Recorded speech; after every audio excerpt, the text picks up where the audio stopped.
Janasena party అధ్యక్షులు, ఈ రాష్ట్ర ఉప ముఖ్యమంత్రి, మా ప్రీతమ నాయకుడైనటువంటి పవన్ కళ్యాణ్ గారి యొక్క ఆదేశాల మేరకు ఇవాళ వినుకొండ కాన్స్టిట్యూన్సీ రావడం జరిగింది.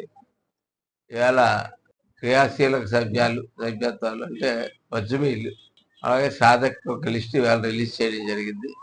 మనకు 107 మంది సాధకులు లిస్ట్ రిలీజ్ చేయడం జరిగింది. గతంలో ఈ కాన్స్టిట్యూన్సీలో 7,298 క్రియాశీలక సభ్యత్వాలు వజ్రమీల్ని రిజిస్టర్ చేయడం జరిగింది. ఈసారి గత సంవత్సరంతో పోల్చుకుంటే ఈ రమారమి ఈ సంవత్సరం చిల్లర దాటుతూ వస్తుంది. ఈ సంవత్సరం చిల్లరలో ఆంధ్రప్రదేశ్ ఉప ముఖ్యమంత్రి అయినటువంటి పవన్ కళ్యాణ్ గారి యొక్క ఖ్యాతి ఇవాళ అదే శక్తి కాదు అని నేను చెప్పుకుని అనుకుంటే, ఇవాళ మోడీ గారి తర్వాత అంతటి స్థానాన్ని ఇవాళ ఆయన ఆక్యుపై చేయడం జరిగింది ఇవాళ భారతదేశంలో. కాబట్టి కానీ పార్టీ కూడా అదే స్థాయికి ఎదగాల్సిన అవసరం ఉంది. క్రియాశీలక సభ్యులు ఎప్పుడైతే మనం పెంచుకుంటామో, క్రియాశీలక సభ్యులు ఎక్కువ ఉన్న చోట ఆటోమేటిక్గా ఇన్ఫ్రాస్ట్రక్చర్ డెవలప్ అవుద్ది. ఇన్ఫ్రాస్ట్రక్చర్ డెవలప్ అయిన తర్వాత ఇవాళ నిజంగా కూడా 2024 ఎన్నికల తర్వాత ఈ సంవత్సరాల కాలంలో దక్షిణ భారతదేశంలో అయితేనేంటి, ఉత్తర భారతదేశంలో కొన్ని ప్రదేశాల్లోనైతేనేంటి, ఆంధ్ర రాష్ట్రంలో అయితేనేంటి, పవన్ కళ్యాణ్ గారి యొక్క ఆల్ టైమ్ రికార్డ్స్. ఆయన ఏ మీటింగ్ పెట్టినా కూడా, ఏం చేసినా కూడా, ఆయన పెట్టిన గ్రామ సభలు ఒకేసారి వేలాది గ్రామ సభలు పెట్టిన విధానం అయితేనేంటి, ఒక పార్టీ నాయకుడిగానే కాకుండా ఒక అడ్మినిస్ట్రేటర్గా కూడా ఇవాళ ఈ రాష్ట్రంలో ప్రూవ్ చేసుకున్నటువంటి పవన్ కళ్యాణ్ని పేరు చెప్పుకుని మనం గ్రామాల్లోకి వెళ్తే ప్రతి ఒక్క మహిళ దగ్గర కూడా ఇవాళ పవన్ కళ్యాణ్ ఒక డిస్కషన్ స్టార్ట్ అయింది ప్రతి ఇంట్లోని కూడా.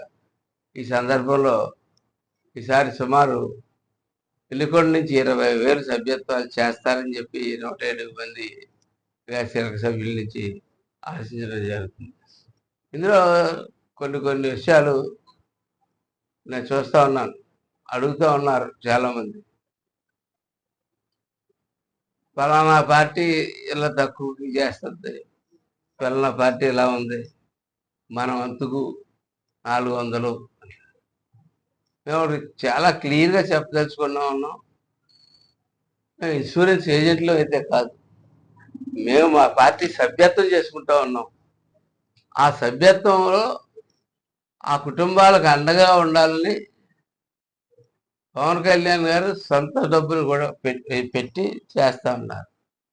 అయితే దానికి కూడా కొంతమంది మాట్లాడుతూ ఉన్నారు, పవన్ కళ్యాణ్ గారు సొంత డబ్బు పెట్టాడు, ఇంకా తక్కువ రూపాయలకి వేరే పార్టీలు చేస్తున్నాయి కదా అని చెప్పి నేను ముందే చెప్తా ఉన్నాను. మేము ఇన్సూరెన్స్ ఏజెంట్లు కాదు. మా పార్టీని 100,000 కోట్లు మా పార్టీ దగ్గర లేదు. మేము పార్టీని బలోపేతం చేసుకోవడానికి మాత్రం క్రియాశీలక సభ్యత్వం చేసుకుంటున్నాం. దాంట్లో భాగంగా మాకు 400 పడుతుంది. ఇవాళ లాస్ట్ టైం 500 పట్టింది. 10 లక్షలు 12 లక్షల సభ్యత్వాలు చేసాం. ఈసారి 30 లక్షలు చేస్తున్నాం. 400 పడింది.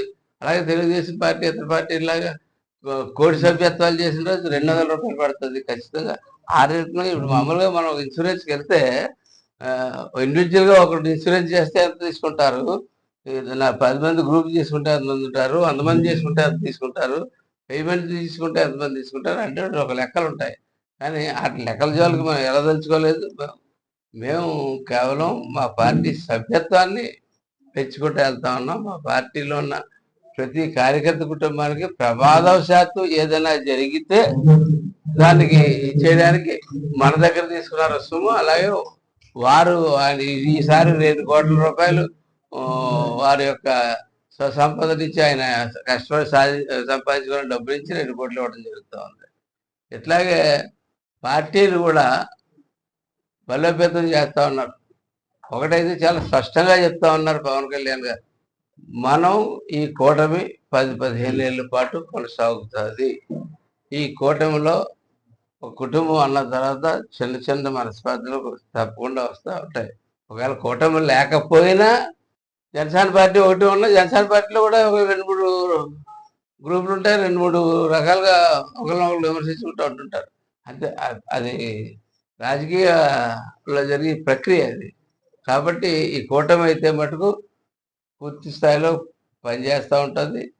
అలాగే ఇవాళ చంద్రబాబు నాయుడు గారు ముఖ్యమంత్రిగా ఉన్నారు. కొంతకాలం పోయిన తర్వాత పవన్ కళ్యాణ్ గారు ముఖ్యమంత్రి అయ్యే అవకాశం రావచ్చు. ఇది కూటమి యొక్క, కానీ మన పార్టీని కూటమితో ఉంటూనే, కూటమితో కలిసి ప్రయాణం చేస్తుంటేనే, ఒకటే వాయిస్తో ముందుకు నడుస్తూనే ఒక పక్కన ఎవరి పార్టీని వాళ్ళు బలోపేతం చేసుకోవడం ప్రధానమైన ప్రక్రియ.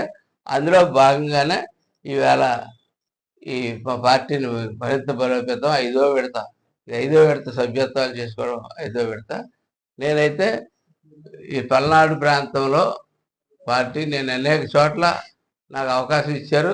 పవన్ కళ్యాణ్ గారు నన్ను ఇన్ఛార్జిగా వెళ్ళడానికి. ఒక్క పల్నాడు ఒకటే మిగిలిపోయింది అనుకుంటా ఉన్నాను.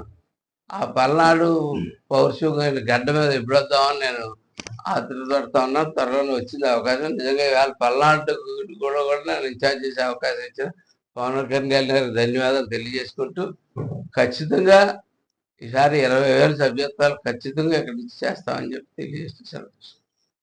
అంటే పార్టీలో మేము ఒక సిస్టమ్ పెట్టుకున్నామండి. ఆ సిస్టంలో కూటమి అన్న తర్వాత 3 పార్టీలు కూటమి అన్న తర్వాత ఖచ్చితంగా ఎక్కడైతే ఎమ్మెల్యే అయ్యాడో ఒక ముగ్గు ఖచ్చితంగా ఆ పార్టీ వైపే ఉంటారు. ఇప్పుడు నేను కాకినాడ రూరల్ ఎమ్మెల్యేగా ఉన్నాను. నా దగ్గర సరైన అంటే గుర్తింపు లేదు అని చెప్పే తెలుగుదేశం కార్యకర్తలు కూడా ఉంటారు. ఎందుకంటే వాళ్ళు అలవాటు పడ్డది అక్కడ స్థానిక నాయకుడి దగ్గర అలవాటు పడతారు. ఇక్కడేమో ఇక్కడ నాయకుడు, ఇక్కడ తెలుగుదేశం రాజనీయాలు గారు ఉన్నారు, రాజనీయాలు గారి దగ్గర అలవాటు పడి వాళ్ళు ఉంటారు. వీళ్ళు దీనికి కొంత సమయం తీసుకుంటుంది. ఇది దీర్ఘకాల ప్రయాణం. మేము మొదలుపెట్టినటువంటి దీర్ఘకాల ప్రయాణం. ఈ రాష్ట్రాన్ని ఏ స్థాయిలో సర్వనాశనం చేశారంటే, కొంచెం దీర్ఘకాల ప్రయాణం మేము చేస్తేనే ఈ రాష్ట్రాన్ని బయట తీసుకురాగలం. ఈ వేళకి ఈ రాష్ట్రంలో నిజంగా ఈ సంవత్సరాల కాలంలో ఒక రకంగా చంద్రబాబు నాయుడు గారి యొక్క మేధా సంపత్తిని మెచ్చుకోవాల్సిన విషయం. ఆయన ముందు తీసుకెళ్తున్నారు. అలాగే ఆయన కేంద్రం నుంచి పోరాడి వెళ్ళిపోయినటువంటి నిధులన్నింటిలో తీసుకురావడం జరిగింది, వెనక్కి తీసుకురావడం జరిగింది. ఇవాళ గర్వంగా నేను 100 కోట్ల రూపాయలు నా కాన్స్టిట్యున్సీలో రోడ్లు వేసేది చెప్పుకోవడానికి మా నాయకులందరూ చూసి గర్వపడుతూ ఉంటాను. అట్లాగే ఇవాళ చంద్రబాబు నాయుడు గారు రోజు ఇస్తూ ఉంటారు, సీఎం రిలీఫ్ ఫండ్ ఇస్తూ ఉంటారు. నిజంగా ఆ మహాహృదయం, అంత గొప్ప హృదయం చంద్రబాబు నాయుడు గారికి భగవంతుడు ఇచ్చినందుకు నిజంగా ఏ ముఖ్యమంత్రి ఎప్పుడూ కూడా, నేను కాంగ్రెస్ పార్టీలో ఉన్న రోజుల్లో ఒక చోట ఒక సంతకం పెట్టించుకుంటే సీఎం రిలీఫ్ ఫండ్ మీద సార్ అని చెప్పి కారుల దాకా పరిగెత్తి పెట్టించింది. అటువంటిది రోజుకి కొన్ని 10 మందికి మనం సీఎం రిలీఫ్ ఫండ్ ఇవ్వగలుగుతా ఉన్నాం. ప్రతి పథకాలన్నీ కూడా వైఎస్ఆర్కి పోటీగా ఉన్నాం. 1-2 పథకాలు ఇంకా స్టార్ట్ చేశారు. పథకాలను కాక చెప్పని పథకాలు కూడా, మేనిఫెస్టోలో లేని పథకాలు కూడా చేస్తూ ఉన్నాం.